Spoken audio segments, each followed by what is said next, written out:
السلام علیکم ورحمۃ اللہ وبرکاتہ۔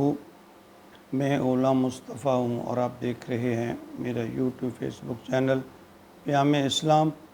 اس پہ درس قرآن کے سلسلہ میں آج کا ہمارا سبق سورۃ آل عمران آیت نمبر 183 اور 184 ہے۔ اعوذ باللہ من الشیطان الرجیم، بسم اللہ الرحمن الرحیم۔ الذین قالوا ان اللہ عہد الینا اللہ نؤمن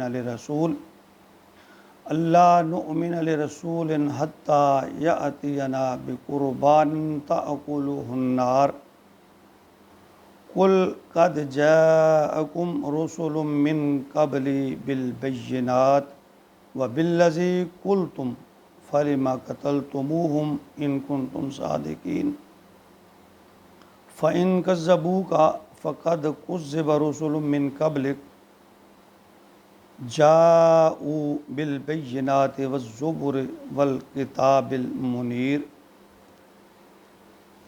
پچھلی آیت مبارکہ میں اللہ رب العزت نے منافقین، اہل کتاب، ان کی اس بات پر سرزنش فرمائی کہ وہ جانتے بوجھتے اللہ کے احکامات کو نہیں مانتے۔ اہل کتاب بنی اسرائیل، یہود و نصارہ کی یہ تاریخ رہی ہے کہ وہ جب بھی اللہ کی طرف سے کوئی حکم نازل ہوتا تو آگے سے مطالبہ کر دیتے، ہمیں یہ معجزہ دکھاؤ، وہ معجزہ دکھاؤ، یہ کر کے دکھاؤ، وہ کر کے دکھاؤ، پھر ہم ایمان لے آئیں گے۔ اگر اللہ اور اللہ کے رسول کی طرف سے وہ بات ظاہر کر بھی دی جاتی تو پھر اور جواز بنا لیتے، یہ جادو ہے، یہ فلاں ہے، یہ فلاں ہے۔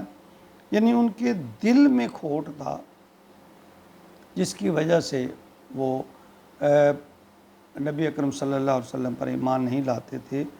تو ان آیات مبارکہ میں بھی یہود کی طرف سے، منافقین کی طرف سے ایک نیا مطالبہ ہے۔ کیا ہے؟ الذین قالوا ان اللہ عہد الینا، جو لوگ یہ کہتے ہیں کہ اللہ نے ہم سے ایک عہد لیا تھا، اللہ نؤمنا، کہ ہم نہیں مان لائیں گے، لرسول، کسی رسول پر، حتیٰ، یہاں تک کہ یأتینا، کہ وہ ایسی نشانی لے کر آئے، بقربان، یعنی وہ قربانی پیش کرے، تاکلہ النار، اور آگ اسے کھا جائے، کہ ہمارے سامنے وہ قربانی پیش کرے اور آگ اسے کھا جائے۔ تو شروع میں ایک معمول تھا کہ اگر کوئی شخص اللہ کے حضور کوئی ذبح یا قربانی اس طرح کرتا جانور کی تو آسمان سے آگ اترتی اور اس قربانی کا جو گوشت تھا یا وہ خیرات وغیرہ تھی اس کو جلا کر بھسم کر دیتی۔ تو یہ علامت تھی اللہ تعالیٰ کی قبولیت کی، یہ نشانی تھی کہ اللہ تعالیٰ جو ہے اس کو قبول کرے۔ جیسے حابیل اور قبیل کا قصہ آتا ہے سورۃ مائدہ میں آیت نمبر 27 میں فرمایا، اذ قرب قربانا فتقبل من احدہما ولم یتقبل من الآخر، یعنی گویا آسمان سے اترنے والی آگ کی وجہ سے واضح ہو گیا کہ یعنی دونوں میں سے انہوں نے جو قربانی پیش کی، ایک کی تو قبول ہو گئی، ایک کی قبول نہیں ہوئی، جس کی قبول ہوئی اس کو آگ نے جلا کر بھسم کر دیا۔ تو یہاں بھی یہ مدینہ کے جو یہود تھے وہ یعنی اپنی دل کے خبث کی وجہ سے اس طرح کے مطالبت کرتے کہ اللہ نے ہم سے عہد لیا ہے، ہم نے اللہ سے عہد کیا ہے کہ ہم تب ایمان لائیں گے کوئی اس طرح کا معجزہ ہوگا، کہ محمد صلی اللہ علیہ وسلم اگر واقعی رسول ہے تو یہ معجزہ کر کے دکھائیں۔ تو حالانکہ یہ جھوٹ ہے، اللہ نے ان سے کوئی ایسا وعدہ نہیں کیا تھا۔ قُلْ قَدْ جَاءَكُمْ رُسُلٌ مِّن قَبْلِي بِالْبَيِّنَاتِ، اے نبی کہیے ان سے، قَدْ جَاءَكُمْ، کہ تمہارے پاس اس سے پہلے رسول آئے، من قبلی، سے پہلے، بالبینات، نشانیاں، معجزے لے کر، وبالذی قلتم، اور وہ چیز بھی لے کر آئے جس کے لیے تم کہہ رہے ہو۔ یعنی چونکہ سابقہ انبیاء کی شریعت میں ایسے ہی تھا، اللہ فرما رہے ہیں کہ اس سے پہلے بہت سے انبیاء ایسے آئے اور انہوں نے آ کر اس طرح کے معجزات کو پیش بھی کیا، تو پھر تم نے کیا کیا؟ فَلِمَ قَتَلْتُمُوهُمْ، پھر تم نے انہیں قتل کر دیا، ان کنتم صادقین، کیوں قتل کیا اگر تم سچے تھے؟ یعنی اگر تم سچے تو ایسے معجزات تو اس سے پہلے انبیاء کرام دکھا چکے ہیں، اور تم نے پھر دیکھنے کے باوجود بھی ان کو قتل کر دیا۔ یعنی بالفرض اگر ایسا ہے تو بہت سے رسول یعنی اللہ نے فرمایا اس کے معجزے تم دکھا چکے ہیں، فَإِن كَذَّبُوكَ، پھر اگر وہ آپ کو جھٹلائیں، اب اللہ رب العزت اپنے میارے محبوب کو دلاسا کے طور پر یہ فرما رہے ہیں کہ فَإِن كَذَّبُوكَ، اے نبی پریشان نہ ہو اگر انہوں نے آپ کو جھٹلایا ہے، یہ کوئی تعجب کی بات نہیں ہے۔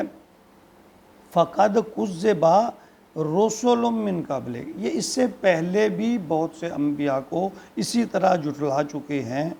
یہ ان کا عام وتیرہ ہے، یعنی ان کا یہی طریقہ، جاؤ بالبینات، جو لے کر آئے نشانیاں، والزبر صحیفے، والکتاب، اور کتاب روشن کتاب المنیر، یعنی ان کے پاس واضح نشانیاں، صحیفے اور کتب واضح طور پر جو عیاں تھی، بالکل صاف ستھری سی، وہ لے کر آئے، انہوں نے دکھائے۔ اس کے باوجود اگر تم اس بات پہ سچے ہو کہ آپ مطالبہ کر رہے ہو نبی اکرم صلی اللہ علیہ وآلہ وسلم سے کہ تم ایسا معجزہ دکھاؤ کہ قربانی کرو، اور قربانی وہ اللہ اس کو جلا دے تو پھر ہم اس کو قبول کریں گے، اس طرح معجزات آپ کے انبیاء آپ کو دکھا چکے ہیں، پھر آپ ان کے نافرمان کیوں ہیں؟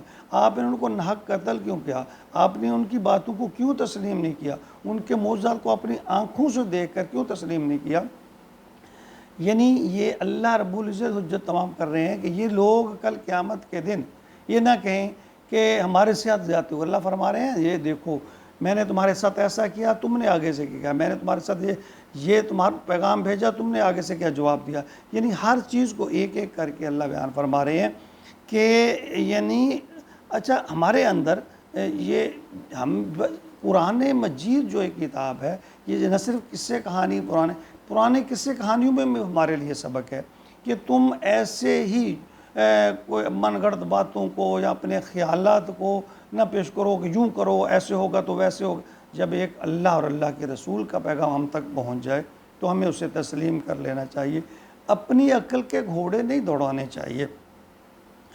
بس اللہ کا حکم ہے، اس کو یہ مانتے ہوئے کہ ہمارے رب کی طرف سے حکم ہے، ہمارے محبوب کا یہ طریقہ ہے، اس پر عمل کر لینا چاہیے، یعنی اپنی عقل کو استعمال نہیں کرنا چاہیے۔